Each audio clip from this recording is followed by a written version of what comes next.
প্রচন্ড ঠান্ডা লেগে আর চেঁচামেচি করে গলাটা পুরো বসেই গেছে। এমনিতেও আমার একটু গলার সমস্যা আছে, কিন্তু তারপরেও নিজেকে কন্ট্রোল করতে পারি না। তাই ডাক্তারের বারণ করা জিনিসগুলোও কিন্তু করে ফেলি। ফলে গলাটা কিন্তু আবারও পুনরায় বসে যায়। তোমরাই বলো এই প্রচন্ড গরমে ঠান্ডা জল না খেয়ে কি থাকা যায়? কিন্তু আমার ঠান্ডা জিনিস পুরোপুরিই খাওয়া বারণ। কিন্তু এই প্রচন্ড গরমে ঠান্ডা জল সাথে পেপসি, আইসক্রিম এগুলো কিন্তু প্রায়শই খাওয়া হচ্ছে।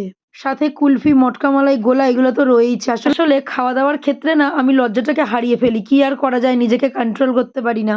আর বাঙালি তো একটু খাদ্যরসিক হয়। তোমরা কি বলো? আর এত কিছুর মাঝে কিন্তু সকালের টিফিন খেয়ে এখানে কিন্তু দুপুরের রান্নাটাও অলরেডি করে ফেলেছি। আসলে আমার কিন্তু আজকে একটু বিকেলবেলা বেরোনোর আছে। অনেকদিন ধরেই ঠিক করেছিলাম। ঠিক সেই কারণেই তাড়াতাড়ি সমস্ত কিছু কাজ সেরে নিয়েছিলাম। দুপুরের খাওয়া-দাওয়া সেরে প্রচন্ড রোদ্দুরে ছাতা-মশাইকে মাথায় টাঙিয়ে চললাম জুডিওর উদ্দেশ্যে। অনেকদিন ধরেই ভাবছিলাম যাবো করে আর যাওয়া হয়ে উঠছিল না। তারপরে এই ভোটের রেজাল্ট সবকিছু মিলিয়ে আরোই যেতে পারছিলাম না।